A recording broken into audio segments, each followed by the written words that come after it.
Sveiki. Šiandien bandome pristatyti jums naują projektą apie automobilius, kuriuos jūs matote kasdieną gatvėje, kuriuos patraukia jūsų akį ir bandysim jumis arčiau supažindinti su tais automobiliais. Ir pamatysit viską eigoje. Šiandien mes pradedam nuo mėlynos S2000.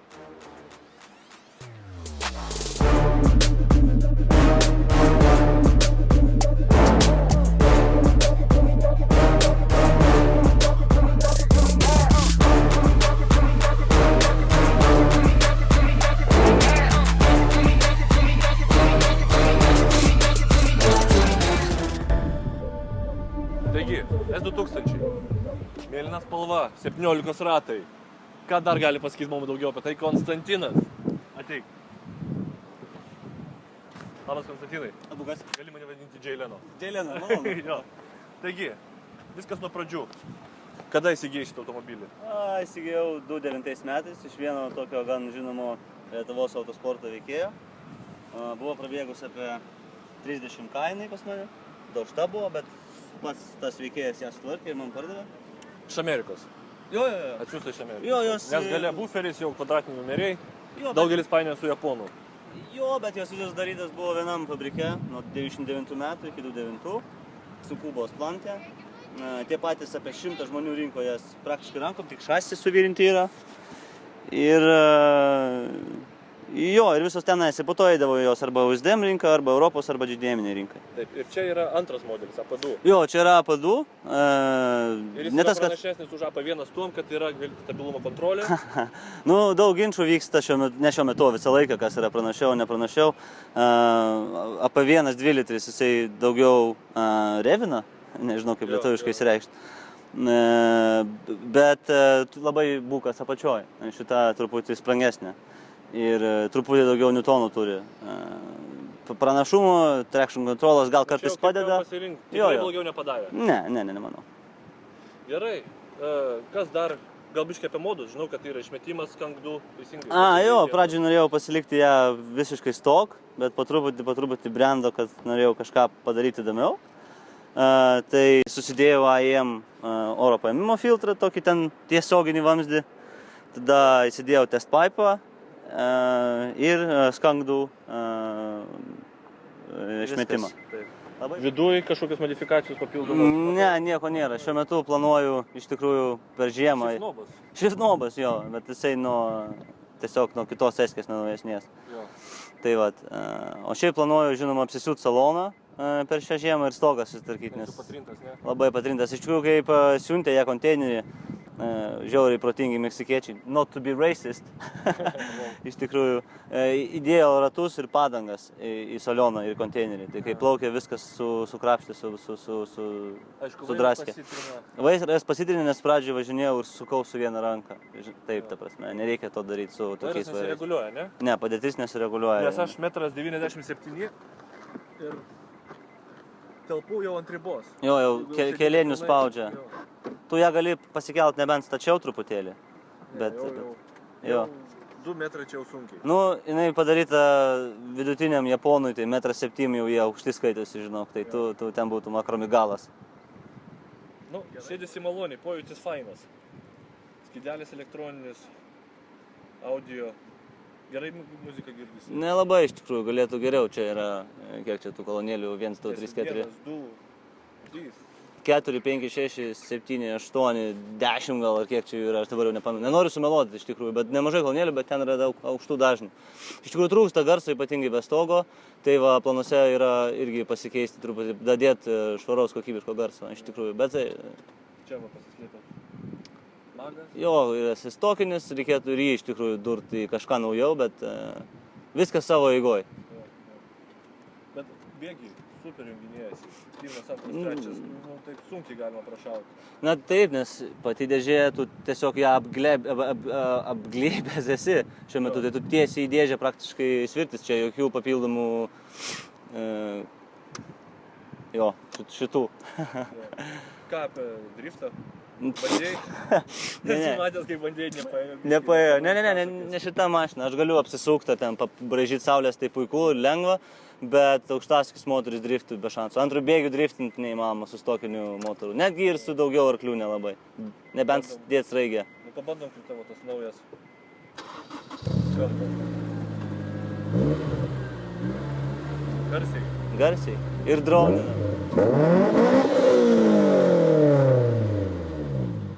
Garsokai.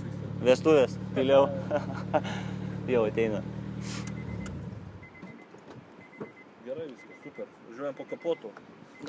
Nesiplovęs aš to kapoto. Turi būti originaliai. Žodžiu, gėda. Jinai pas mane in development stage'as, tai nekreip dėmesio. Dangtelis tik išvalytas ir akumas naujas. Toks vaizdas, kad dar antrą galėtum čia variklį kišti šiaip. Čia šiaip stovi paėmimo dėžė, tai jeigu iš tikrųjų gamykliškai, tai čia nelabai tų pirštų ir grūsi. Bet kadangi aš įsidėjau va šitą daikčiuką, tai tą dėžę reikėjo išimti. Tai dabar atsilaisvino vietos įdėti kačiukai kokiam arba šuniukui. Variklių lystą daryta kažkas? Atsargiai karštas. Ne, nieko kol kas nedaryta. Neseniai vožtuvus sureguliavo vienas draugas ir daugiau kaip ir nieko. Akumas įdėtas naujas. Tai apskritai dabar šitą modelį turi apie 5 metus? Jo. Tai tavo tos tokios techninės nelaimės gal pavadinkim? Nieko nebuvo. Buvo moteriškė man užvažiavus ant to sparno. Tai iškraipė vairo kolonėlę turėjau pasikeisti, o daugiau jokių gedimų, ta prasme, jokių. Kažkas čia barška, aš ne kažkas, o įtempėjęs, bet jis... Taip visada moteris gadina gerus daiktus. Taip. Negalėjai nebūti seksistu. Ne. Kapotas aliumininis. Aliumininis. Visi skėbalo dalys yra aliumininės arba plastikinės. Apskritai, kiek jis sveria dabar? Toną 250 man sveria. Ir arklių 2? Dabar gal 200 su centais atsukčiau. Nežinau, reikėtų iš tikrųjų pastatyti ant stendą, bet neturėjau laiko per šitas atostogas. Jo. Tai nuo 0 iki 100 tai pakankamai greitai 5 turėtum įtilpti. Ne, matai kaip yra. Nuo 0 iki 60 mylių per valandą, ta prasme, iki 96 tu įsibėgėjai antrų bėgių. Bet kad 100 turi įdur 3, tai gaunasi ilgiau. Tai ten gaunasi gal apie 5, 8, 6, kažkas tokio. Kad ir kaip atrodytų graudžiai, bet uždarinėti reikia būtent taip. Jo, ir tu jo neuždarėjai. Reikia uždarinėti dar truputį stipriau. Šitą ištrinsim. Gerai. Priekis tai labai fainas. Nuo AP1 skiriasi buferiai. Jo, yra truputį siauresnis tas faceliftas padarytas, lempos pas AP1 čia stovi, ne, jie vis pirma ne ksenonai, man atrodo, bet nenoriu sumeluoti. O visų antra šitie. Ir uždėtas CR lipas. CR yra Club Racing. Tai jis iš karto atkreipia dėmesį, nes didžiulis pakankamai lipas. Jisai nuotraukose gal atrodo gan didelis, vizualiai man jis kaip tik gal estetiškas, aš nežinau, kaip jau čia kam. Kas toliau? Padangas kažkokias specialias perki ar tiesiog? Goodyearai stovi šitie Eagle Asymmetric F1. Labai patenkintas, geras gripas, gražiai važiuoja, tyliai, per lietų pasaka. Šiaip patariu išbandyti, jeigu nori. Čia ne reklama, ta prasme, bet šiaip geros padangos. Ratlankiai originalūs perdažyti? Jo, originalūs ratlankiai. Man jie gražus labai ir nenorėjau aš jų keisti. Kiek žinau, su 18, ne visi, bet Hebra turi lengvų problemų su ant bėgių mašina jaučiasi truputėlį, tai geriausia palikti, jeigu gali stoką. O su stabdžiai užtenka pilnai? Pilnumoje? Jo, aš įsidėjęs Ferradot DS 2500, tai šaltos cypia, bet pašilusios stoja gerai, buvau kačerginiai, jokio feido, viskas labai gražu. Svarbiausia, jeigu jau greitai įsibėgėjo, reikia greitai stabdyti, bet ateityje gal norėčiau įsidėti stabdžius geresnius, bet vienas brangiausių patobulinimų turbūt pagal kainą yra stabdžiai S2K. Šiaip spalva labai faina. Spalva graži, kūdos tų... Esu matęs baltą, gal geltoną. Mažai mėlynų šiaip iš tikrųjų, jo, didelis dėkingumas Andriui už spalvą iš tikrųjų. Čia tokie kaip susidėt daiktadėžė. Jo, secret compartment, pas Honda jų nemažai yra. Stogas, jisai pusiau automatinis? Jo, jisai užsidaro iki viršaus manualiai, bet po to reikia užsekti 2 klipsus iš kiekvienos pusės. Parašyta 2000. Parašyta, tik aptrinta. Aš būtum pasakęs, kad filmuosim, būčiau užvalęs geriau. Jo. Tai va, tai nežinau, gal bandom pralėkti? Jo, žinoma. Žiūrėsim, kas čia gausis. Of course. Sėdam.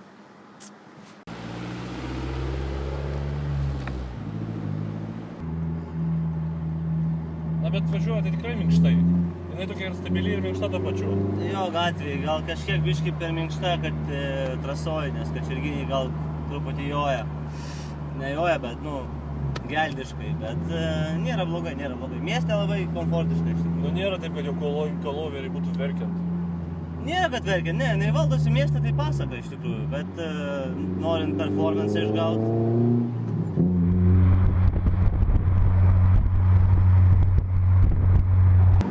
Dabar važiuojam 60 km/h greičiu, 3000 apsukų ir ketvirtas bėgis.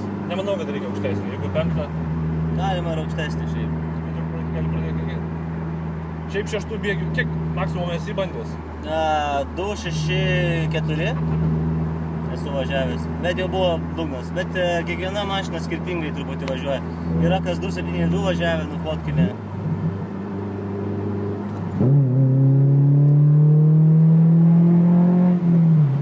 Čia laikyk vedinį stipriau ir viskas. Daug gazo, čia gerai stovės.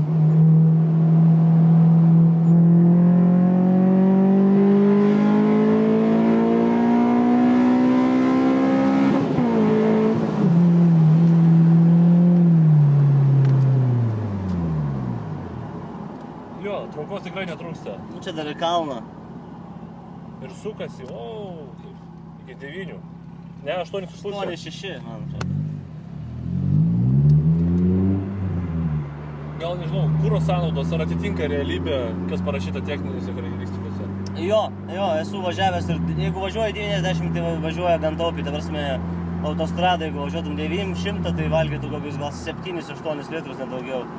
O mieste 12 gal taip, jo, pilant 98 benzą, žinoma. Bet dabar važiuoju, tai nepasakyčiau, kad vėjas labai pučia, aš jau, truputį per aukštas galbūt.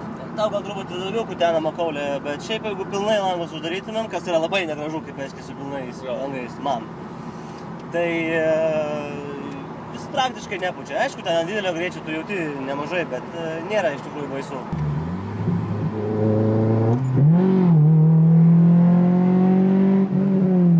Variklis nekaista, kad ir kaip darytum. Nu, bet pažįstu žmogų, kur iš tikrųjų užsikaitino variklį, bet šiaip pas Hondas aš nežinau, kiek šitų vienetų milijonų jie padarė, ta prasme, ne milijonų, bet eskių gal 5-6 štukės, bet šiaip daug vitekai labai patikimi, kas liečia, jeigu jie iš jų nieko nebūrė. Dažniausiai Hebra persistengia su modais, bet šiaip ne. Dabar prabėgęs 76 000 mylių? Ne, kilometrų. Kilometrų. Tu su juo pravažiuoji? Apie 50. Apie 50. Aišku, jau šlapių, kai šlapia, tai geriau VSA to stability control neišjunginėt. Aš šis nelabai jo išjunginėjau, nebent noriu apsisukti su saulytė, o taip jis man yra gal porą kartų ant šlapio išgelbėjęs. Na, nežinau, ar mašina, ar gyvybė, bet tikrai padėjęs yra. Nes įvažiavęs į balą gali netikėtai paslysti, o eskės labai nemėgsta atleisti tokių slydimų. Audio control, volume. Nu, bet jau kažką pasiek, man jau čia staigiau, man jau viskas, man jau biškiai mano, jau iškart prispaudžiau kažką. Jūsų rankos tamsta? Mano pirštai biškiai per jį.